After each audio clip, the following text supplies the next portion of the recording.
Hello, everyone. Welcome back to another episode of Irreplaceable, and I am your host, Ira. Today is a very personal episode of my experiences that I'm going to share with you about boundaries. Now, my question would be that how are you with your boundaries? How do you enforce them? How do you keep them? Are you good with them? Are you bad with them? Because personally, I sucked with boundaries. And I had this very bad habit of, being a people pleaser, and now I'm a reformed people pleaser.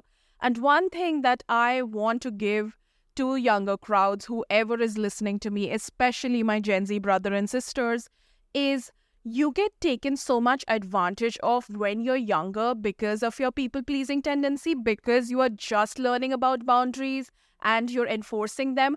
I do not want anyone to make those same mistakes that I did when I was younger and gotten taken advantage of. And it is really sad, looking back, because you want to go back and protect yourself and save yourself, but you can't really do that. So when I see my generation people or anyone younger than me getting abused like that, or even tested with their boundaries, pushed with their boundaries, I feel so sad and my heart goes out to them and I want to help them and I want to advise them. So this is my way, and today we are going to talk all about boundaries. First, you need to understand that setting boundaries is all about valuing yourself and your needs. When you don't set them, you might feel like you're losing control or that other people are constantly taking advantage of your time and energy. And initially, you might not think that, I have all this energy and I have time and I can help these people out. But as you grow older and you start making this as a habit, because in your formative years, you're so used to sacrificing yourself, your time and your energy for all these people, it becomes a personality trait and then it becomes a habit, and habits are very hard to break. So when you're that person and later in life, when you try to set a boundary, it completely backfires. The biggest obstacle I faced is because I got self-aware and I realized that, I'm getting taken advantage of because of my good nature and this person is trying to exploit me. Their immediate response would be like, hey, but you did it last time. Hey, but you did this for me and that for me. Or like, you weren't this person before, and they would guilt trip me into believing that this is who you are. And this is how you should behave. So why you've changed, you've become different, why are you saying no? And they would make you feel bad just for standing up for yourself. And it makes you feel shitty and pathetic. And then you're doing things for other people with so much resentment and anger, not towards them, but towards yourself, because I'm not able to stand up for myself. So first you need to start by identifying that what makes you uncomfortable and what overwhelms you. And this, yes, comes with experience and with getting exposed to different situations. But that doesn't mean that you make the mistake and then realize that this makes you uncomfortable. No, it can be the process. It can be the thought of it. It can be through other people's stories. Like me, I'm here telling you that, the moment you feel the vibes are off and this is a little bit out of your comfort zone, say no. Say no, or take your time and think about it, because buying time is going to be your best friend in a situation like this. Dude, I'll tell you how I get taken advantage all the time, okay? So I'm normally very approachable. If you see me, if you ask me for a favor, I do not conserve energy that way. I'm a big giver and I have this philosophy that what goes around comes around. So if you throw like positive vibes, you help people, you are, upcoming, forthright, all of that, it is going to come back to you. And I have seen that happen. But what happens is when a person like you interacts with someone with a malicious intent who just wants to take, they are going to have absolutely no morale when it comes to passing the favor or giving it back to you. There are people in this world who are just takers. They have their soul is just meant to consume, to take. They cannot innovate, they cannot create, they cannot make. They are put on this world to just balance by taking. And this is a horrible person to be around because they just want to go and exploit everyone. It is very difficult identifying people like this because no one is really out there roaming around with a label on them, right? And people show their true colors much later on. They will come to you and, initially, because what will happen with me, like if someone approaches me in like my Instagram DM, on my message, or like in person that, hey girlie, can you do this favor for me? Can you do so and so? As a reformed people pleaser, it was so difficult for me to say no. So I like taking initiative. So I would be like, yeah, sure, because those small tasks, it would mean nothing. Like it's not even that big of a deal. But this is how it starts. It starts with them asking for a small favor and then gobbling it up and then chewing more and more. These are the kind of people that you'll give them your hand for support and they will come to eat your arm off. They will come to eat your head off. They want everything because once they start having access to you, access to your energy, access to your resources, they will not stop. They just keep going because they have this hunger that can never be satisfied and they just are meant to consume. So they're going to take and take and take. And these people are extremely selfish. And you have to be very careful. And a lot of times what would happen with me is they would ask me that, hey, can you do this small favor for me, that for me, this and that, and I would do it. And then if something goes wrong in the process of them doing it or like I help them out and it's not working out, then they'll ask me again for assistance that, hey, I didn't really understand it. Could you do it for me? Could you literally serve it up to me in a silver platter? I'll be like, whatever, like I'm already in this mess. So like I might as well just, fine, whatever. I'll help you out. And then I help them out and they'll be like, oh, thank you so much. And then they will give you absolutely zero credit for anything. And I'm not asking for credit, but they will not even have gratitude. No, thank you, nothing. And they'll walk around the world pretending as if they did that shit, that they deserve it, that it happened for them and they did it for themselves. And it's fine, whatever.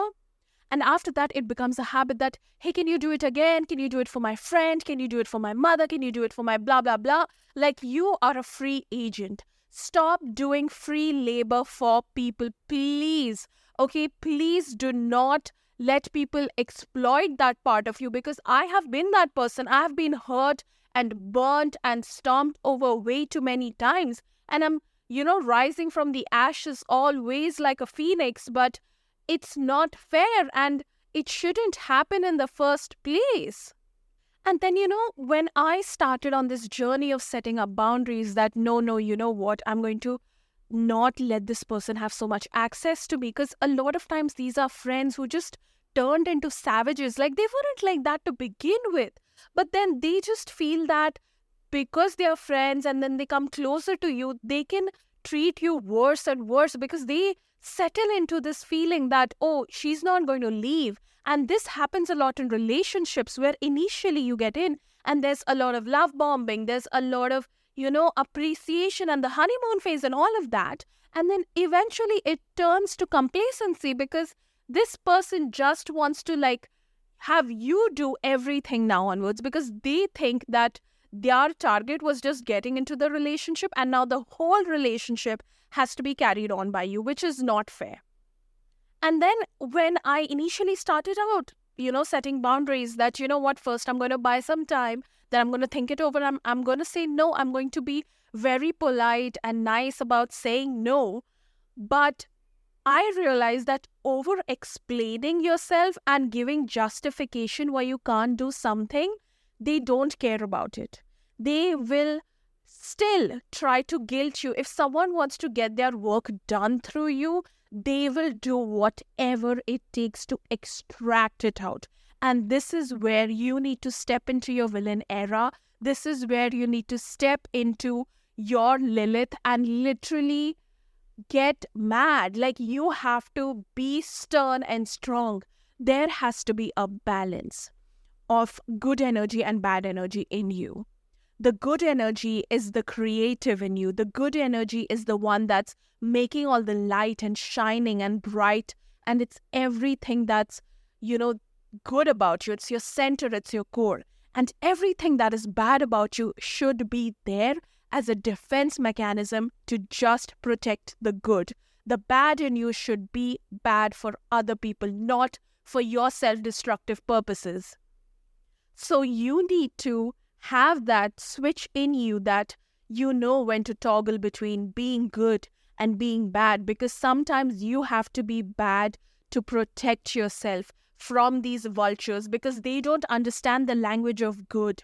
They only understand the language of bad. So you need to be bad in order to tell them so that they listen that what they're doing is wrong and be put in that place. Because people very quickly, once they realize that you're a people pleaser, they try to treat you like a doormat. And I'm so tired of being that. I'm so tired that I step out of this world trying to be helpful, trying to be grateful, trying to be a giver, and all these people just want to abuse me.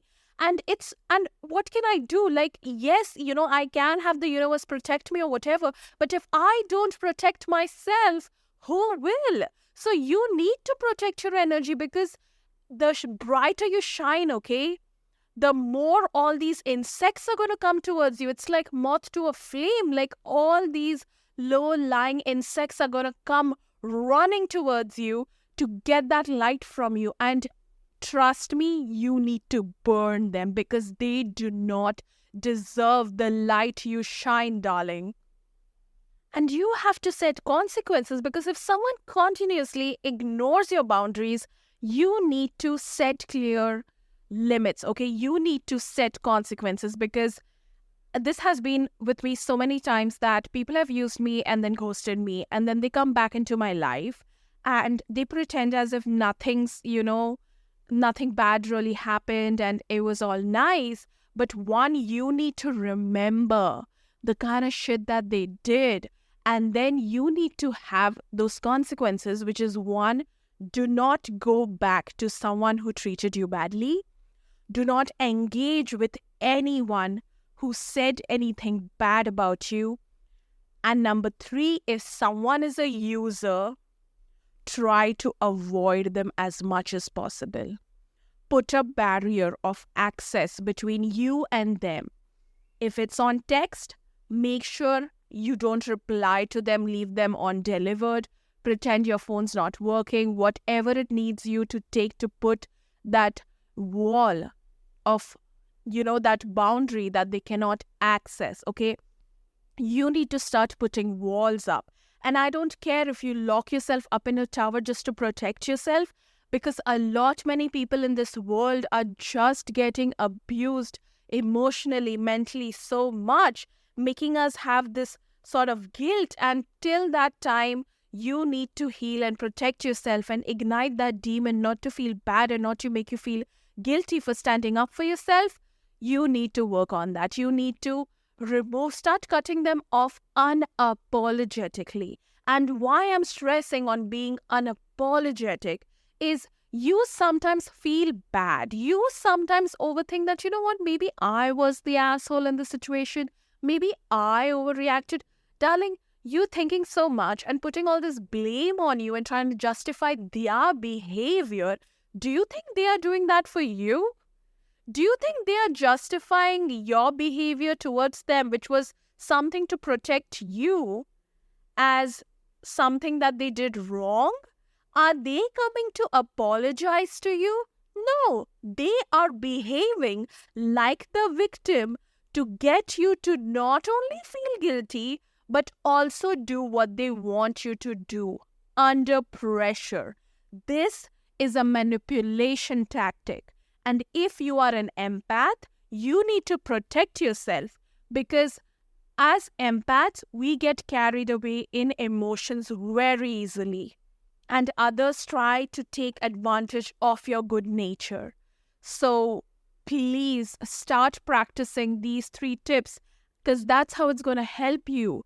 I do not even want to say, that stop being this person who's a giver and, just become an asshole, because that's the easiest thing to do, right? Being a stone cold bitch is the easiest thing to do. But no, trust me, I tried to do that. I went from this happy, bubbly, cheerful, amazing, shining girl to this absolute bitch in my bad bitch era, just to experiment and see that how much can I protect myself. But that person was just hurting, right? That person wasn't really me. Why should I change my originality in order to fit the world? Why should I dull my spark because other people are trying to, attack me like that? Instead, I should be shining even brighter, and I should use all that negative energy to surround myself in this barrier that these other negative energies cannot penetrate. Use the demons to protect your castle while you sit on the throne. You're listening to me? That's what you have to do. And it's very difficult because every single time I show grace or give someone a chance and they slip up, it immediately reminds me of every single trauma I had facing all of that. And I tell myself that this is why we shouldn't have, or this and that. But my objective in my life is to experiment as much so that I can teach other people what to do, what not to do. I'm very curious that way. So I feel that if I'm the channel and the vessel through which, the words can be spoken into out, and I get to understand how these brains work so that other people have reason why they should not, then that's my calling, honestly. But yeah, you need to start identifying these people who are just there to cross all these boundaries and expect so much. And what major lesson I have learned this month is I need to stop going back to people who've always just taken from me. I need to stop giving access to people because I forgive very easily. And these people come back in and again, thinking that I forgot and I must have moved on and they've changed, they're a different person. I should give them a second chance. But now I am so stern that now you are out of my story. I cut you off from my book. This life that I'm living is limited. I cannot have vultures surrounding myself before I'm even dead. I cannot have these people consume me in this one life I have to make it. So go out there, be your baddest self, be your best self, and protect yourself, because now it's not just about saying no, it's not just about setting boundaries, it's about retaliation. And if you do not show them that even though you're good, they don't have access to you and they will never, once they cross that line because of the consequences that they're going to suffer now, it's not going to happen. So go out there, live your life, be safe. That's all for today's episode. Bye.